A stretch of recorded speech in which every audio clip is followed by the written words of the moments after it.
Hello to all my dear aspirants. Welcome to the YouTube channel of Decode Banking, your one-stop solution for banking competitive exams. So today we will be discussing on the topic Agnipath scheme. Yes, this Agnipath scheme is trending in news now, and this Agnipath scheme has sparked a series of protests in several parts of the country. So now let us understand what is this Agnipath scheme. Yes, so this Agnipath scheme was launched by the central government, that is हमारी government of India ने ये Agnipath scheme launch किया है. What is this Agnipath scheme? Let us understand this. So the Agnipath scheme is a military recruitment scheme for Indian youth to serve the Indian armed forces. यानी कि ये क्या एक scheme हमारी government लेकर आई है फॉर द इंडियन यूथ, हमारे नौजवानों के लिए, देश के, जो सर्व करेंगे हमारी इंडियन आर्म्ड फोर्सेस में, हमारी सेना में जो सर्व करेंगे. So this scheme would add 46,000 soldiers to the Indian army, Indian navy, Indian air force for a period of 4 years initially. So इस चीज़ को ध्यान से समझिएगा कि जो स्कीम है इसमें कितने सोल्जर्स को रिक्रूट किया जाएगा, कितने यूथ को रिक्रूट किया जाएगा. 46,000 सोल्जर्स को, ना ही एक उससे कम ना ही एक ज़्यादा. 46,000 सोल्जर्स को रिक्रूट किया जाएगा. किस में रिक्रूट किया जाएगा? इंडियन आर्मी में रिक्रूट किया जाएगा, इंडियन नेवी में रिक्रूट किया जाएगा, इंडियन एयरफोर्स के लिए रिक्रूट किया जाएगा for a period of 4 years initially. या इनिशियली मतलब स्टार्टिंग में 4 सालों के लिए. अब ये इनिशियली क्यों बोला गया है इसे हम बाद में अभी थोड़ी देर में समझेंगे. So the youth selected under the Agnipath scheme will be categorized as Agniveer. यानी कि ये जो भी सोल्जर्स 46,000 सोल्जर्स जो रिक्रूट किए जाएंगे, जो सिलेक्ट होंगे इस स्कीम के तहत, उन्हें अग्निवीर के नाम से बुलाया जाएगा. They will be called as Agniveer. Now a Navy Chief Admiral H. Hari Kumar said women will also be inducted into the armed forces under the new scheme. यानी कि इस स्कीम के तहत वुमेन को भी, लड़कियों को भी इसके अंदर इंडक्ट किया जाएगा, उन्हें भी मौका दिया जाएगा. बट ये कब होगा इसके बारे में अभी बताया नहीं गया है. जब भी फ्यूचर में रिक्वायरमेंट पड़ेगी तो yes, women will also be inducted into the Indian armed forces under the new scheme. Next, अब देखते हैं what is the age limit set for this scheme. So the candidates who are under the age group of 17.5 to 23 years which is revised. यानी कि पहले क्या था? Revised means इसके पहले था 21. जो भी 17.5 से लेके साढ़े 17 साल से लेके 21 साल तक के लिए ये पहले था. बट इसे रिवाइज करके क्या किया गया है? इस एज को इंक्रीज करके 23 कर दिया गया है. सो अब the candidates who are under the age group of 17.5 years to 23 years are eligible to have the advantage of Agnipath scheme for Indian Army recruitment 2022. Now let us see the category. ये किन किन categories के लिए ये as रखा गया है. सो क्या क्या डिपार्टमेंट्स हैं इस स्कीम के अंदर? Soldier technical, soldier clerk, store keeper technical, soldier nursing assistant, soldier tradesman, general duty, specified duties. यानी कि इन सभी कैटेगरीज के लिए एज लिमिट क्या है? साढ़े 17 साल से लेके 17.5 to 23 years, साढ़े 17 साल से लेके 23 साल तक. Now let us discuss the pay and benefits which is the most important. Now ये आपके एग्ज़ाम पॉइंट ऑफ व्यू से this scheme is very very important. बहुत चांसेस हैं कि आप बैंकिंग एग्ज़ाम दे रहे हो, या एसएससी दे रहे हो, या यूपीएससी दे रहे हो, या स्टेट की कोई भी एग्ज़ाम दे रहे हो अपनी, ये आपको क्वेश्चन इस बार बहुत चांसेस है, हाई प्रोबेबिलिटी है कि ये स्कीम आने वाले हैं. और उसमें आपको अगर पूछा गया तो वो आपसे पे एंड बेनिफिट से ज़्यादा प्रोबेबिलिटी है कि क्वेश्चन बनेगा. सो आपको इसको बहुत अच्छे से समझने की ज़रूरत है. Now what is the pay and benefit, किस तरीके से इसको गवर्नमेंट ने हमारी स्ट्रक्चर किया है ये देखते हैं. सो द फर्स्ट ईयर अगर हम देखें, क्योंकि ये 4 साल का प्रोग्राम है, तो पहले ईयर में सैलरी कितना होगा? 30,000 का सैलरी होगा, जिसमें से 70% that is in hand 70% soldiers को दिया जाएगा एंड 30% अग्निवीर कॉर्पस फंड में डाला जाएगा। यानी कि 30,000 का अगर हम 70% देखें तो वो होता है 21,000 एंड 30% हो गया 9,000।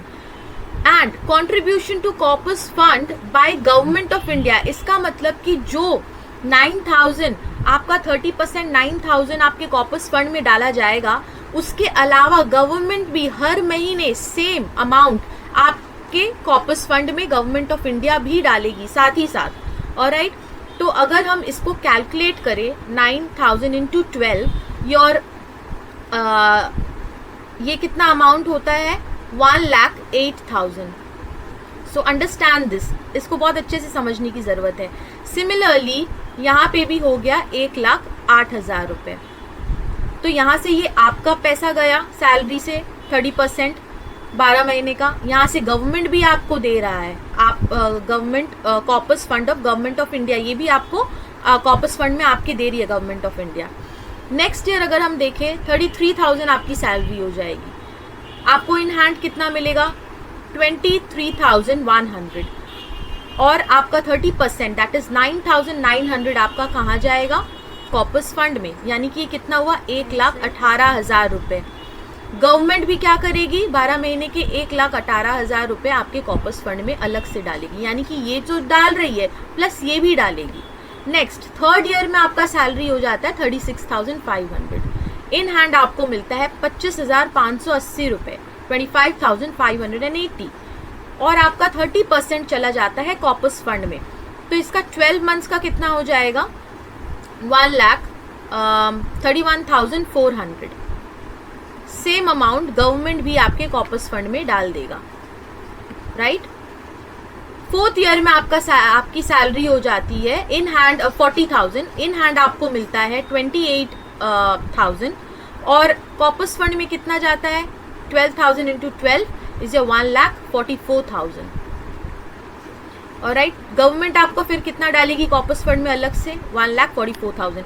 तो ये जो सम है ना, ये चारों को अगर आप कैलकुलेट करें तो इसका आपका आंसर लगभग, इसका कैलकुलेशन अगर आप करेंगे तो अमाउंट आता है 5,02,000 के करीब, राइट। सो ये आपका 30% 4 साल में 5,02,000 के करीब आएगा प्लस सेम अमाउंट क्योंकि गवर्नमेंट भी डाल रही थी कॉर्पस फंड में, आपका होता है 5,02,000 रुपये। सो ये अगर हम टोटल देखें तो ये टोटल हो जाता है 10,04,000 रुपये। सो ये आपके टोटल हो गए 10,04,000 रुपये 4 साल में। नाउ एग्जिट आफ्टर 4 years, क्योंकि ये 4 साल का प्रोग्राम है, राइट। ये जो स्कीम लाई गई है 4 साल के लिए इनिशियली। सो 4 साल के बाद जब आप छोड़ते हैं, जब आप सेना को छोड़ेंगे तो आपको 11.71 लाख दिया जाएगा। It will be given as a Seva Nidhi package. इसको समझने की जरूरत है, इसे Seva Nidhi, it is a one time Seva Nidhi package. इसे सेवा निधि पैकेज क्यों कहा गया है, देखिए ये अलग से आपको नहीं मिल रहा है, यहाँ पे आपको 10.4 लाख जो आपका और गवर्नमेंट का मिला के हुआ, प्लस इस 10.4 लाख में आपको क्या मिलेगा, गवर्नमेंट आपको कुछ इंटरेस्ट भी देगी, राइट। इसके साथ साथ आपको इंटरेस्ट देगी, तो इंटरेस्ट देने के साथ साथ और ये आपका टोटल हो जाता है 11,71,000 ये अमाउंट टोटल हो जाता है। यानी कि इस पे जो इंटरेस्ट गवर्नमेंट दे रही है इसका टोटल आपका बन जाता है 11,71,000 रुपीज। अंडरस्टूड। सो ये आपको 4 साल के बाद जब आप सेना छोड़ेंगे आपको ये as a Seva Nidhi package ये आपको मिलेगा। नाउ जैसा कि मैंने कहा इनिशियली, राइट, स्टार्टिंग में मैंने बताया था कि it is for a period of 4 years initially. अब यहाँ पे समझते हैं ऐसा क्यों कहा गया है। After 4 years of service 25% of the Agniveers will be retained in regular cadre based on merit, willingness and medical fitness। यानी कि 46,000 सोल्जर्स को रिक्रूट किया जा रहा है। कितने सोल्जर्स को 46,000 सोल्जर्स को रिक्रूट किया जा रहा है। आफ्टर 4 years इन 46,000 सोल्जर्स का अगर आप 25% निकालेंगे तो आपका हो जाता है यानी कि 11,500 सोल्जर्स। 4 साल के बाद सिर्फ 11,500 सोल्जर्स को ही ये अपॉर्चुनिटी मिलेगा कि वो next full term, next another 15 साल के लिए सर्व करेंगे अपने देश को.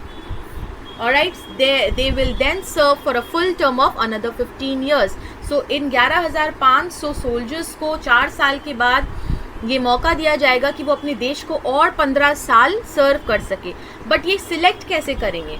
They will get selected based on merit. अपने मेरिट पे उन्होंने काम कैसा किया है, विलिंगनेस, उनकी अगर इच्छा हो वो आगे काम करना चाहते हैं, एंड द मेडिकल फिटनेस, वो मेडिकली फिट है या नहीं इस जॉब के लिए. Alright, so based on these 3 parameters, that is merit, willingness and medical fitness, 25% of the Agniveers will be retained in the regular cadre. That is total is 11,500 Agniveers को रखा जाएगा for the period of another 15 years. Alright, while the other 75% of the Agniveers will be demobilized, यानी कि 4 साल के बाद बाकी के जो जितने भी अग्निवीर्स हैं, 75% ऑफ द अग्निवीर्स वो एग्जिट ले लेंगे इस प्रोग्राम से. विद एन एग्जिट कैसे? With an exit of the सेवा Nidhi package, as I said, जो मैंने बताया, जो कि आपका होगा 11 से 12 लाख के बीच. And this is to be noted, ये क्या होगा? आपका टैक्स फ्री होगा. यानी कि जो अमाउंट आपको दिया जाएगा आपके 4 साल के एग्जिट के बाद, इस अपने देश को सर्व करने के 4 साल के बाद जब आप इस स्कीम से आप एग्जिट हो जाएंगे, तो आपको इस 11 से 12 लाख सेवा निधि पैकेज दिया जाएगा और इसमें आपको कोई भी टैक्स चार्ज नहीं किया जाएगा. ये टैक्स फ्री, इसमें आपको कोई भी गवर्नमेंट टैक्स चार्ज नहीं करेगी. Next, there is also a 48 lakh rupees non contributory insurance cover. Government आपको एक नॉन कॉन्ट्रीब्यूटरी इंश्योरेंस कवर भी दे रही है. कितने की? 48 लाख्स की. नॉन कॉन्ट्रीब्यूटरी यानी कि आपको आपके 4 साल के पीरियड के दौरान जो आप सर्व करेंगे, आपको 48 लाख रुपीस का नॉन कॉन्ट्रीब्यूटरी इंश्योरेंस कवर मिल रहा है. यानी कि आपको इसमें कुछ कॉन्ट्रीब्यूट करने की ज़रूरत नहीं. जैसे हम इंश्योरेंस लेते तो हम प्रीमियम देते हैं ना, राइट? सो ये आपको देने की ज़रूरत नहीं है, आपको कुछ भी कॉन्ट्रीब्यूट करने का ज़रूरत नहीं, ये गवर्नमेंट करेगा आपके लिए. Alright, next, if the individual receives an Agniveer skills certificate, it will help them find post-release employment. 4 साल के बाद जब आपकी ट्रेनिंग, आपकी सब कुछ कंप्लीट हो जाती है, आपने देश को सर्व कर लिया, आपको एक अग्निवीर स्किल सर्टिफिकेट मिलेगा जो आपको हेल्प करेगा आपके फ्यूचर में, आपके रेज्यूमे को ये यूनिक बनाएगा. राइट, आप किसी और सेक्टर में अगर कहीं और नौकरी करना चाहते हैं तो आप अपनी ये दिखा सकते हैं अपने रेज्यूमे, जिसमें आप अपनी अग्निवीर स्किल सर्टिफिकेट दिखा सकते हो और आपको बहुत अच्छी बेहतरीन जॉब मिल सकती है, आपकी मनचाही जॉब मिल सकती है. So these were the benefits of the Agniveer scheme. Alright, Agnipath scheme. Now I hope you liked the session. आपको समझ आ गया होगा. Thank you.